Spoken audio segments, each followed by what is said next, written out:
오늘 말씀은 히브리서 4장 14절부터 5장 10절 말씀을 본문 삼아서 아론의 후손의 대제사장직과 그리스도의 대제사장직의 비교라는 주제를 가지고 같이 은혜 나누는 시간 갖도록 하겠습니다. 우리가 제사장 예수에 대한 어떤 믿음을 굳게 할 것을 이제 4장에서는 경고하고 있습니다. 4장 14절부터 16절까지에서 이제 5장 10절까지 연결된 말씀인데요. 그래서 대제사장 예수에 대한 믿음을 굳게 할 것을 권고하고, 그 다음에 5장 1절부터 10절까지는 아론의 후손 대제사장과 그 다음에 그리스도의 대제사장직의 우월성을 강조하고 있는 내용입니다. 그래서 이 아론의 어떤 대제사장직과 그리스도의 대제사장직을 이렇게 비교해서 그리스도의 대제사장직의 우월성을 본문은 설명하고 있는 내용이에요. 그래서 이 히브리서 7장에도 이 멜기세덱의 반차를 따르는 제사장과 아론의 그 제사장직 이것을 또 비교하고 있는데 7장 가서 또 읽어보고 나중에 후에 알아보고 오늘은 이 두 가지 제사장에 대해서 살펴보도록 하겠습니다. 그리고 4장 16절에 첫 번째 은혜의 보좌 앞으로 가는 길은 뭐냐? 은혜의 보좌는 뭐냐? 현재냐 앞으로 우리가 사후에 가느냐? 이걸 한번 알아보고, 그 다음에 두 번째는 아론의 대제사장과 멜기세덱의 대제사장직의 차이점을 우리가 알아보도록 하겠습니다.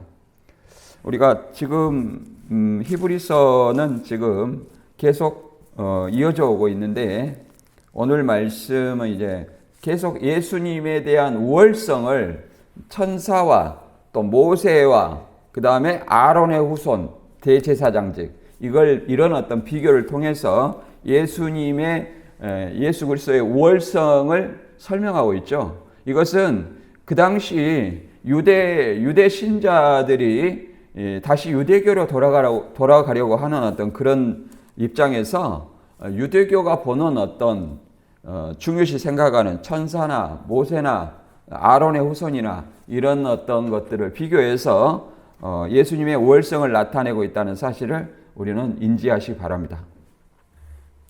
본문 한번 4장 14절부터 5장 10절까지 읽어보겠습니다. 시작. 그러므로 우리에게 큰 대제사장이 계시니 승천하신 이 곧 하나님의 아들 예수시라. 우리가 믿는 도리를 굳게 잡을지어다. 우리에게 있는 대제사장은 우리의 연약함을 동정하지 못하실 리가 아니요 모든 일에 우리와 똑같이 시험을 받으시니로되 죄는 없으시니라. 그러므로 우리는 긍휼하심을 받고 때를 따라 돕는 은혜를 얻기 위하여 은혜의 보좌 앞에 담대히 나아갈 것이니라. 대제사장마다 사람 가운데서 택한 자이므로 하나님께 속한 일에 사람을 위하여 예물과 속지 않은 제사를 드리게 하나니, 그가 무식하고 미혹한 자를 능히 용납할 수 있는 것은 자기도 연약에 휩싸여 있음이라. 그러므로 백성을 위하여 속죄제를 드림과 같이 또한 자신을 위하여 드리는 것이 마땅하니라. 종기는 아무도 스스로 취하지 못하고 오직 아론과 같이 하나님의 부르심을 받은 자라야 할 것이니라. 또한 이와 같이 그리스도께서 대제사장 되심도 스스로 영광을 취하심이 아니요 오직 말씀하신 이가 그에게 이르시되 너는 내 아들이라. 내가 오늘 너를 낳았다 하셨고, 또한 이와 같이 다른 데서 말씀하시되 내가 영원히 멜기세덱의 반차를 따르는 제사장이라 하셨으니, 그는 육체에 계실 때 자기를 죽음에서 능히 구원하실 이에게 심한 통곡과 눈물로 간구와 소원을 올렸고, 그의 경건하심으로 말미암아 아들을 얻으셨느니라. 그가 아들이시면서도 받으신 고난으로 순종함을 배워서 온전하게 되었은즉 자기에게 순종하는 모든 자에게 영원한 구원의 근원이 되시고 하나님께 멜기세덱의 반차를 따른 대제사장이라 칭함을 받으셨느니라. 아멘. 우리가 이제 보면 1장부터 2장까지는 천사와 비교한 그리스도의 우월성, 그 다음에 3장부터 4장 13절까지는 이 모세와 비교한 그리스도의 우월성, 이렇게 설명드려봤습니다. 그리고 이제 4장 14절부터 7장까지는 이제 대제사장으로서 예수님의 우월성에 대해서 멜기세덱의 반차를 따르는 어떤 그 내용에 대해서 7장에 대해서 자세히 설명하고 있습니다. 대제사장에 대해서 예수의 우월성에 대해서 논증하고 있죠. 그리고 히브리서 4장 14절부터 16절까지는 성도의 연약함을 동정하고 대제사장 예수에 대한 믿음을 굳게 붙들 것을 권고하고 있습니다. 대제사장은 이제 본문에 5장 1절부터 쭉 보면 대제사장은 인간을 대표해야 하는 자이므로 인간 중에 하나여야 하고 중보의 역할을 위하여 동정심이 많아야 하며 합법적인 권위를 위하여 하나님의 임명을 받아야 한다는 내용이 들어 있습니다. 첫째는 모든 인간은 죄로 인하여 제사장이 필요하다. 왜 그러냐? 속죄제를 드리기 위해서 대제사장이 필요하다. 그 다음에 두 번째, 대제사장 대신 그리스도는 구약의 제사장보다 영원성과 반열에 있어서 우월하심을 말하고 있습니다. 그러면 이 공통점과 이게 차이점은 뭐냐? 구약의 이제 대제사장과 예수님의 제사장이 공통점은 자의로 대제사장 된 것이 아니라 하나님의 부르심에 따라 제사장의 직분을 맡았다는 것입니다. 차이점은 아론의 자손 대제사장은 사람 중에 취한 자로서 자신들 역시 죄에 연약한 자인 반면 그리스도는 하나님의 아들로서 죄와 허물이 없는 순전하고 영원한 대제사장이라는 이런 어떤 차이점을 가지고 있습니다. 그래서 본문은 우리는 이런 어떤 영원한 어떤 대제사장 대신 예수 그리스도를 믿들고 있습니다. 그에 대한 어떤 믿음이 믿는 도리라고 말할 수 있습니다. 그래서 이 믿는 도리를 끝까지 붙들어야만 우리가 구원을 유지할 수 있겠다, 이렇게 말할 수 있습니다.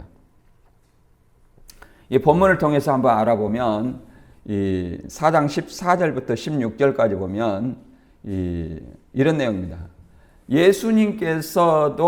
예수님은 우리와 똑같은 사람이었기 때문에, 하나님이 사람으로 오셨잖아요. 그래서 똑같은 사람이었기 때문에 우리와 똑같이 연약하고 또 우리와 똑같이 시험을 받았고 이렇다는 거예요. 그렇기 때문에 우리의 연약함을 동정하시고 또 우리와 똑같이 시험을 받았다는 거예요. 다만 뭐가 없냐? 우리는 죄가 있지만 예수님은 죄가 있어요, 없어요? 없다. 그런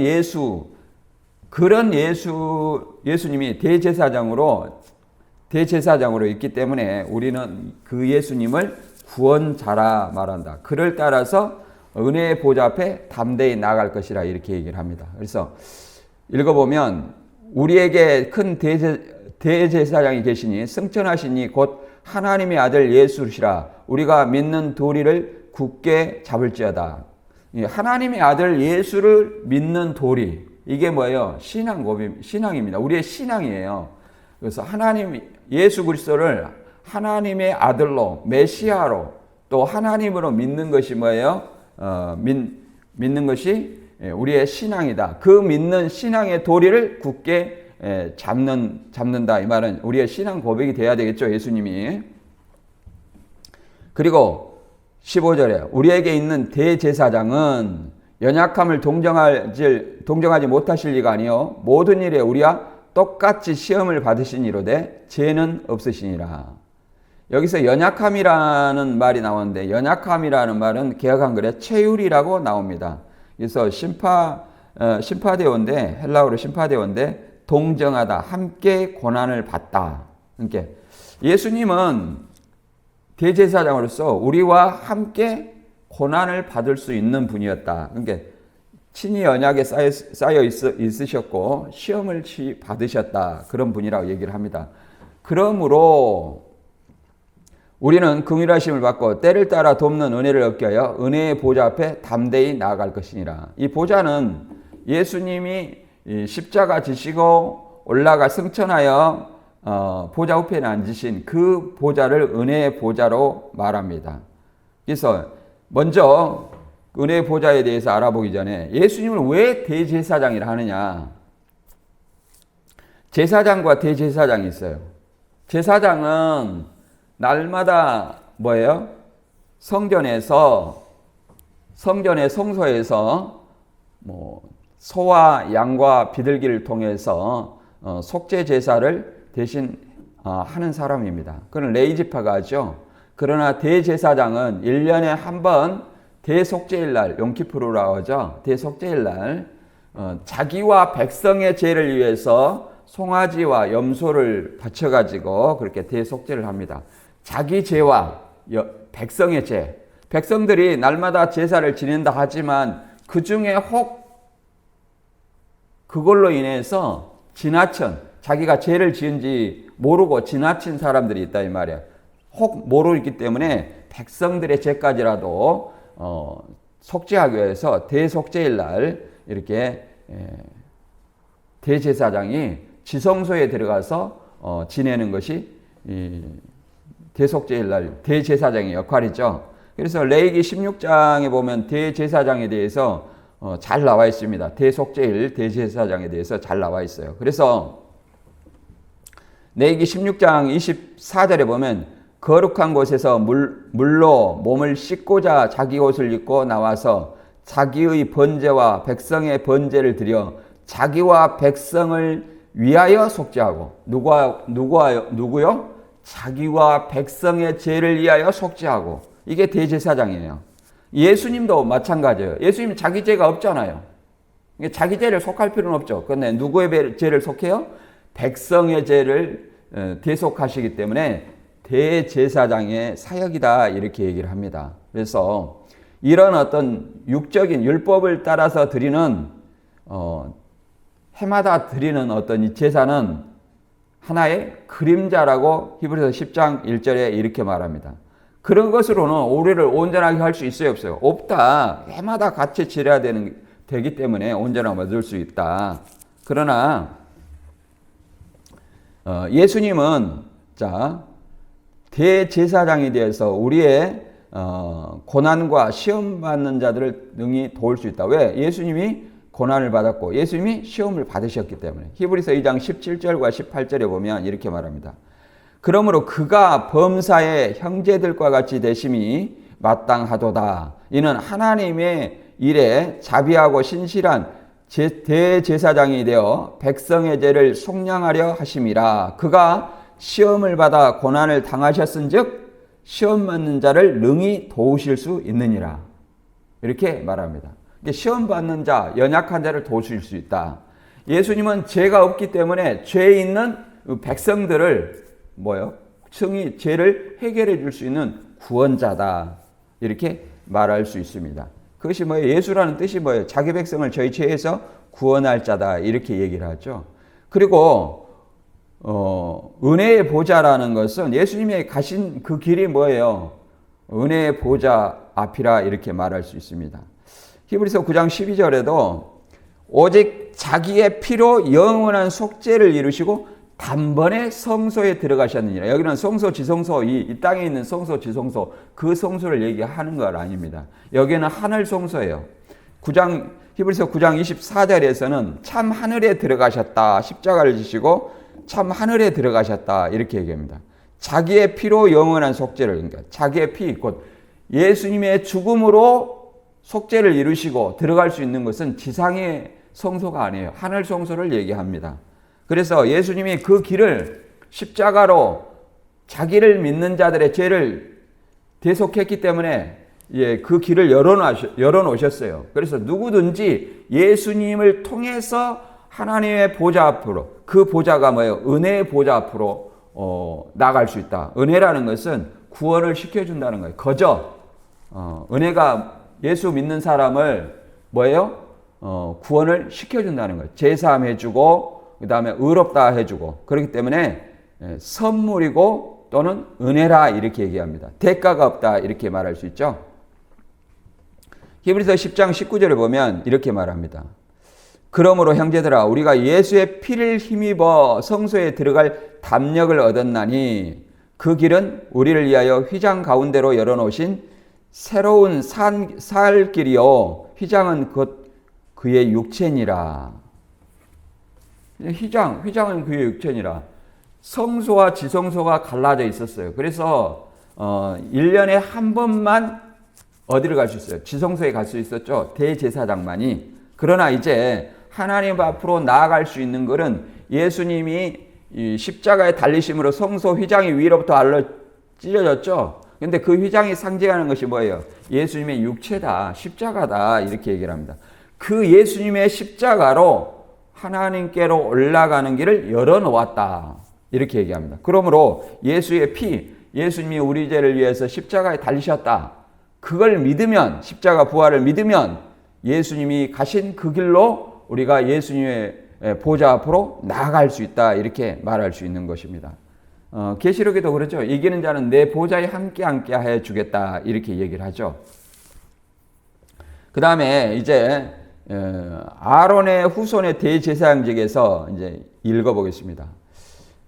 히브리서 5장 1절에서 3절 읽어봅니다. 대제사장마다 사람 가운데 택한 자이므로 하나님께 속한 일에 사람을 위하여 애물과 속죄하는 제사를 드리게 하나니 그가 무식하고 미혹된 자를 능히 용납할 수 있는 것은 자기도 연약에 휩싸여 있음이라. 그러므로 백성을 위하여 속죄제를 드림과 같이 또한 자신을 위하여 드리는 것이 마땅하니라.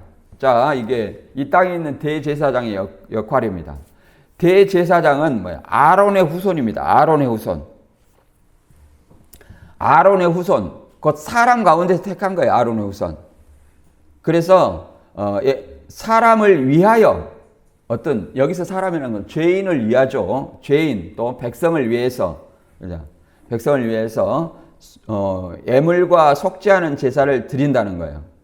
자, 출애굽기 28장 41절에 이렇게 말합니다. 너는 그것들로 내 형 아론과 그와 함께한 그의 아들들에게 입히고 그들에게 기름을 부어 위임하고 거룩하게 하여 그들이 제사장의 직분을 내게 행하게 할지라 이렇게 말하고 있습니다. 제사장의 직분, 대제사장의 직분을 행하라고 이렇게 얘기합니다. 아론의 후손들, 아론의 후손들이. 그래서 이제 예수님과 이 아론의 후손 대제사장의 차이점은 뭐냐?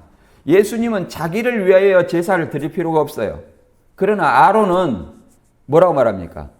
자기도 뭐예요? 연약하다는 거예요. 자기도 연약할 수 연약하다는 거예요. 자기도 연약한 사람이라는 거예요. 자기도 연약한 죄인이라는 거예요. 그렇기 때문에 무식하고 미혹된 자, 죄인을 용납할 수 있다. 왜? 자기도 똑같은 사람이기 때문에. 그러므로 백성을 위하여 속죄제를 드림과 같이, 백성을 위해서 대제사장이 속죄를 드리죠. 그리고 또 누구를 위해서? 자기도 친히 죄가 있기 때문에 자신을 위하여 속죄제를 드려야 된다 이렇게 말합니다. 그래서 대제사장은 자신과 백성의 죄를 위하여 매년 1회 지성소에 가서 속죄제를 드리는 것입니다. 이 송아지와 염소의 연소를 잡아서 그랬죠. 그래서 이 히브리서 9장 7장 27절에도 이렇게 비슷한 말이 있습니다. 그는 저 대제사장들이 먼저 자기 죄를 위하고 다음에 백성의 죄를 위하여 날마다 제사 드리는 것 같이 할 필요가 없으니 이는 그가 단번에 자기를 드려 이루셨습니다. 자, 육신의 대제사장은 뭐예요? 해마다 드리는 거예요. 해마다. 일반적인 제사장은 날마다 드리고. 그러나 예수님 대제사장 되신 예수님은 자기 몸을 단번에 백성을 위해 드리셨다는 거예요. 자기를 믿는 백성을 위해 드리셨다. 그런데 자기를 위해 속죄할 필요 없는 것은 예수님은 죄가 있어요, 없어요? 없기 때문에 자신을 위하여 드릴 필요 없다. 이것이 이 차이점이라고 말할 수 있죠. 그리고 예수님이 우리의 어떤 연약함을 돌볼 수 있는 것은 말 그대로 예수님도 사람, 우리가 똑같은 사람이로되 뭐는 없어요? 죄는 없으시다. 이렇게 말합니다. 이 대제사장에 대해서 계속 설명하고 있거든요. 그리스도의 대제사장직과 같이 설명하고 있는데 5장 4절부터 읽어보겠습니다. 이 종기는 아무도 스스로 취하지 못하고 오직 아론과 같이 하나님의 부르심을 받은 자라야 할 것이니라. 또한 이와 같이 그리스도께서 대제사장 되심도 스스로 영광을 취하심이 아니요 오직 말씀하신 이가 그에게 이르시되 너는 내 아들이니 내가 오늘날 너를 낳았다 하셨고, 또한 이와 같이 다른 데서 말씀하시기를 내가 영원히 멜기세덱 반차를 따르는 제사장이라 하셨으니 그는 육체에 계실 때 자기를 죽음에서 능히 구원하실 이에게 심한 통곡과 눈물로 간구와 소원을 올렸고 그의 경건하심으로 말미암아 들으심을 얻었느니라. 그 소원에 응답을 받았다 얘기를 하죠. 성부 하나님께. 아론의 반차는 이렇게입니다. 하나님께 부르심을 받았다. 하나님의 부르심을 받았다. 이렇게 얘기를 합니다. 그래서 아론의 후손 중에서 이렇게 택해가지고 기름을 부어 뭘 세워요? 제사장을 세웁니다. 대제사장을 세워요. 기름을 부어. 우리가 출애굽 28장 41절에 봤죠? 기름을 부어. 하나님의 부르심을 받은 자라 얘기를 하는 겁니다. 하나님이 아론의 후손들로 대제사장을 세워라. 그리고 그에게 대제사장의 옷을 입고 기름을 부어 세우라 이렇게 얘기했습니다. 이것이 하나님의 부르심이죠. 그러나 예수님은 그런 어떤 대제사장이 아니라 어떤 대제사장이냐 이 차이점을 말씀하시는 건데 단순히 부르신 것이 아니라 부르신 것은 스스로 영광을 아론의 후손도 스스로 영광을 취한 것이 아니지만 예수님도 스스로 영광을 취한 것이 아니라는 거예요. 스스로 대제사장의 직분을 취한 것이 아니라는 거예요. 오직 하나님이 성부 하나님이 너는 내 아들이다. 오늘날 내가 너를 낳았다. 시편의 말씀을 인용하고 있죠. 그리고 더 나아가서 시편의 말씀을 인용해서 창세기 14장에 나오는 멜기세덱의 반차를 따르는 제사장이라 이렇게 얘기를 합니다. 멜기세덱 반차를 따르는 제사장. 그래서 우월하다는 거죠. 아론보다 우월한 메시아라는 거죠. 예수님 메시아이며 대제사장이다 이렇게 설명하고 있습니다. 그래서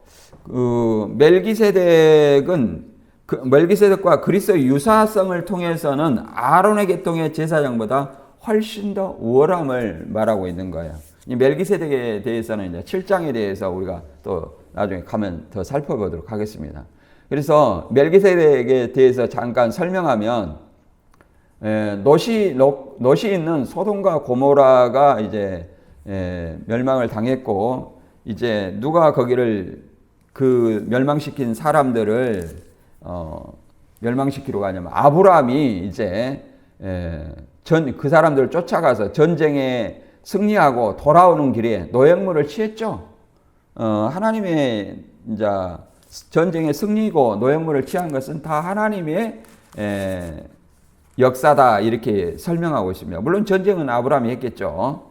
그 족장들 그의 가족과 족장들이 다 했습니다. 그래 돌아오는 길에 이제 누구를 만났냐면 멜기세덱을 만났어요. 근데 멜기세덱을 만난 아브라함은 떡과 포도주로 축복하고 이후에 멜기세덱의 이름은 이제 시편 110장 4절에서 멜기세덱의 버금가는 제사장이라는 표현을 통해서 다시 언급하고 있습니다. 창세기 14장 18절에 보면 이 멜기세덱에 대해서 어떻게 말하냐면 구약에 보면 이제 시편 110편 4절에 말고 이제 창세기에는 딱 이 14장에 나오는 겁니다. 살렘왕 멜기세덱이 떡과 포도주를 가지고 나왔으니 그는 지극히 높으신 하나님의 제사장이었더라. 그가 아브라함에게 축복하여 이르되 천지의 주제시요 지극히 높으신 하나님이여 아브라함에게 복을 주옵소서. 너의 대적을 내 손에 붙이신 지극히 높으신 하나님을 찬송할지어다 하매 아브라함이 그 얻은 것에서 10분의 1을 멜기세덱에게 주었더라. 10분의 1의 이제 효시가 나오는 거죠. 성경에 처음.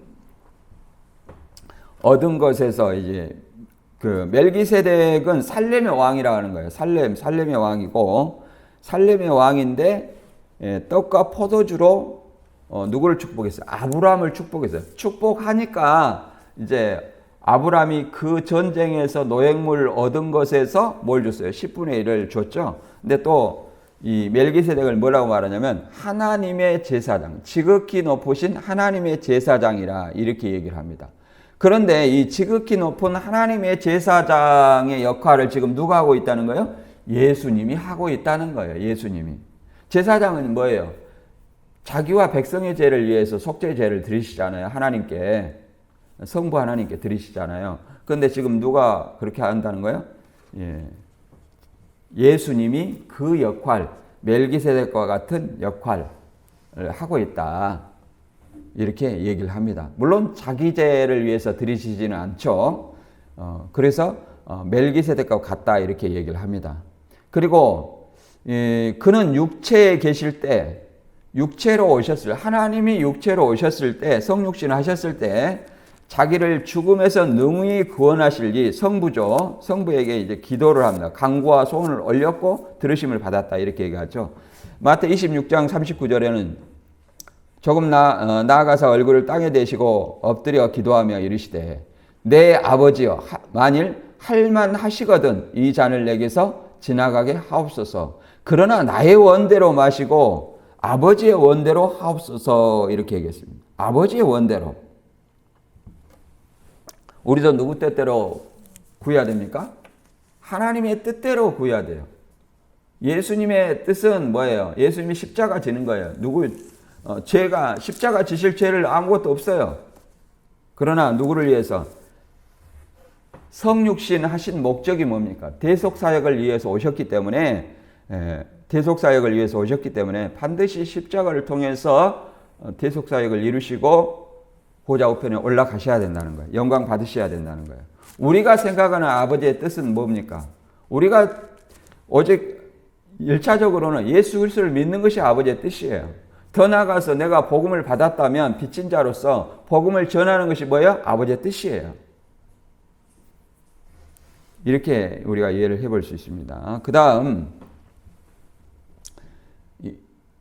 8절부터 10절 읽어보면 이렇게 말합니다. 그가 아들이면서도 받으신 고난으로 순종함을 배워서 온전하게 되셨은즉 자기에게 순종하는 모든 자에게 영원한 구원의 근원이 되시고 하나님께 멜기세덱의 반차를 따른 대제사장이라 칭하심을 받으셨느니라 이렇게 얘기를 합니다.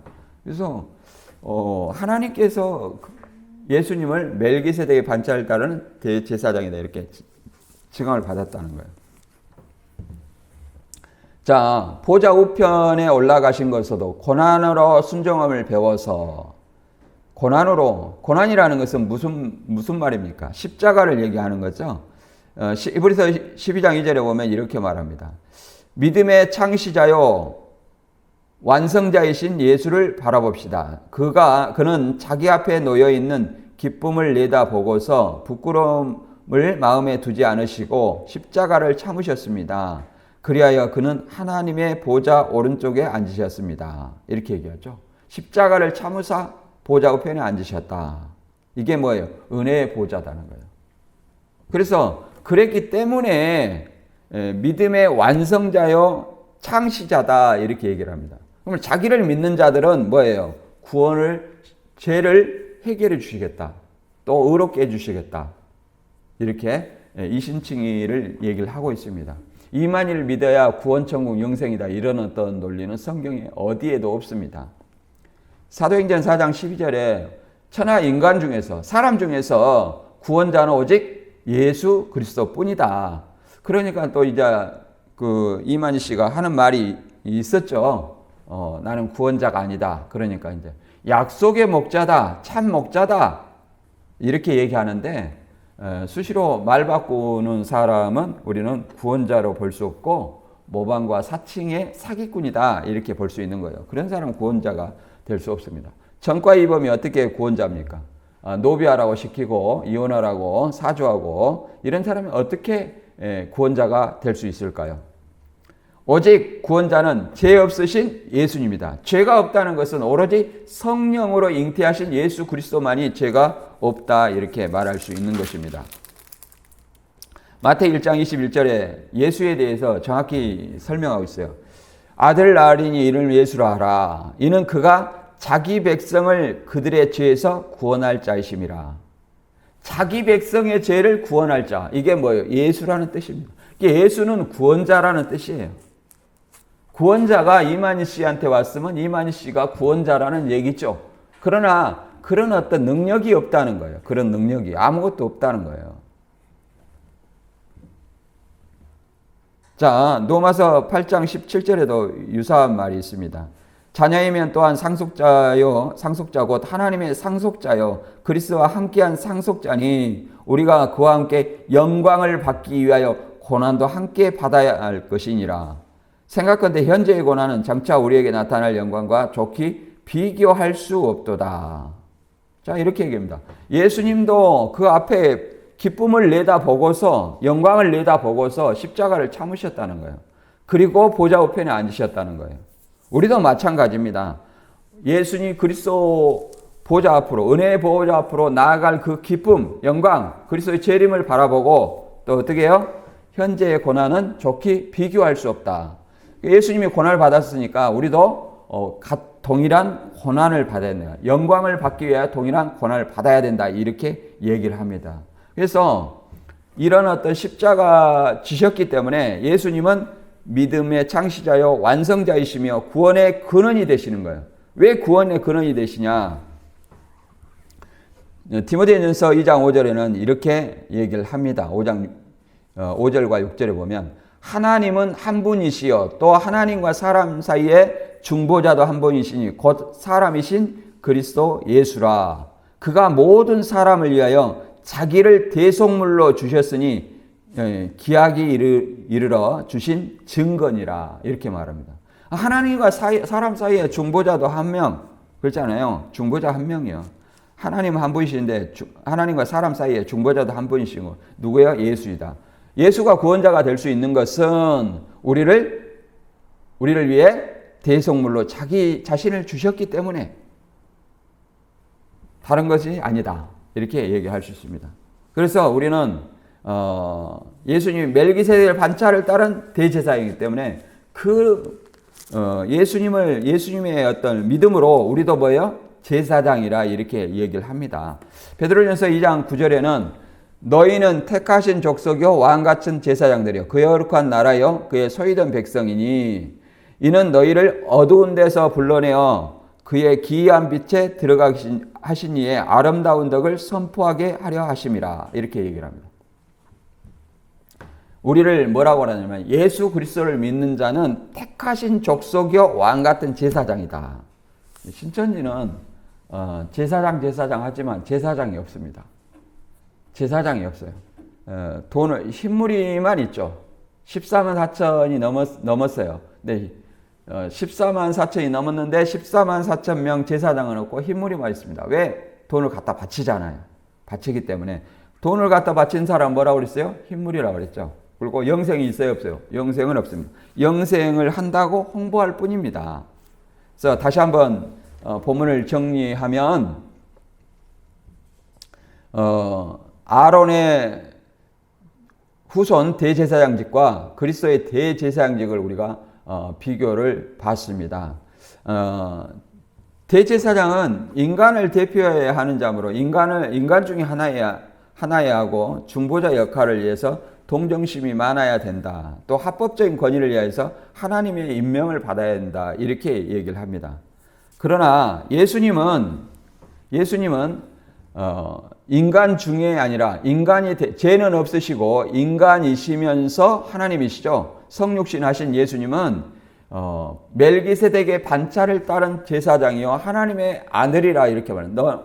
너는 내 아들이라 오늘날 내가 너를 낳았다 이런 하나님의 아들이라 이렇게 얘기를 합니다.